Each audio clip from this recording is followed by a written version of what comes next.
Good morning and welcome here to Prog Monster. My name is Murph. I am the host of this show, a show that is dedicated to progressive rock and other forms of rock music. So we're back with a mini-series that we are running for this entire week, which is progressive rock giants, Yes and Genesis, and comparing different topics on each episode with them. So the topic that I chose for today is the change in their music, which is featured on these two particular albums, Duke from Genesis, or Genesis Duke album, and 90125 from Yes. Now, some people might argue that, and then there were three was where it kind of really started with Follow You, Follow Me, or maybe even go back to Your Own Special Way. But really, this to me is when they really took that turn to become a commercial giant. Maybe the next album might even be more considered it, but this was to me the big turn. This one, it's obvious that it's the big turn. So this came out in 1980, this one in 1984. They both sold good commercially. I think this one did really well commercially. Big hit on here, Turn It On Again, and Misunderstanding to a little lesser degree. This one had the monster hit for, I'm not going to put these down here anymore. This one here had the monster hit for Yes, with their Owner of a Lonely Heart. So I put them in this category obviously because they went from being progressive rock. This is definitely more pop oriented, and this has that leanings too towards that pop oriented. So they both went from these progressive rock giants to these more pop oriented bands, basically for commercial success. They wanted to make money, right? They weren't going to make any money playing progressive rock anymore, so they decided to make the jump to pop music.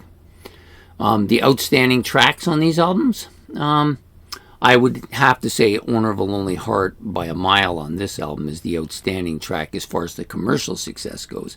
My personal favorite is probably Changes. On this album, Turn It On Again is probably the biggest song on this album and probably the most dominant song on this album as well. But Behind the Lines is probably the one that I like the most. Now this one I had no problem getting into. Got into it fairly quickly, listened to it quite a bit. It doesn't sit with me very well anymore, mainly because I don't really listen to that kind of music much anymore. I'm become more proggy than I ever was. This one I never could get into. I've tried and tried and tried. I just can't absorb it. I've tried different ways of doing it. It's just not absorbing with me. Ironically, though, I do like Turn It On Again and Misunderstanding, which is kind of weird for me. My overall ranking of these two albums, well, this one is low rank, probably in the mid. Another 15 albums, I think I had it down in around the 11th or 12th spot, maybe a little higher, I'm not sure. This one, probably in around the same bracket with Yes. Resh has 24 now. I think it's 24. I think it's 24 now. 23 for sure. And this is probably in the top 12 somewhere. So a good pop album, but really just a pop album. The overall sound, of course, we know we've already had the discussion. It very different from their progressive sound. These are much more poppy albums. This one not nearly as much though. This one has some of that prog element on it, quite a bit actually. The artwork cover, nothing really special for either of them. This one is a little more like a traditional Genesis style. This one is nothing like anything Yes has done up until this point. And the members. So on this album, you've got just the three now. So Hackett is gone. Gabriel is gone. You just got Phil Collins on lead vocals and drums. You've got Mike Rutherford on bass and guitars, and Tony Banks on keyboards and synthesizers. Whereas on this album, you have a kind of a different band altogether. So you have John Anderson back in there, replacing Trevor Horn. Chris Squire, of course, and Alan White, mainstays of the band, are here still. They've picked up Trevor Rabin on guitars, vastly different style and musical interest than Steve Howe.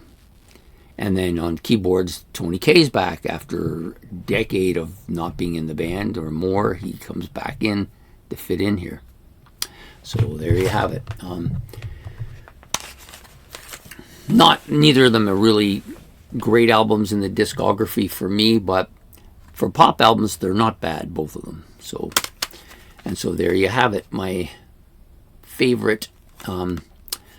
So the progressive rock giants, Yes and Genesis, the change of music era, and really good era.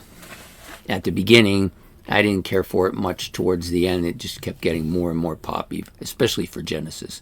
Yes, kind of tried to take a turn and go back uphill again, but they haven't done the classic sound great. A couple albums, not too bad, but for the most part, they just never could quite recapture that glory.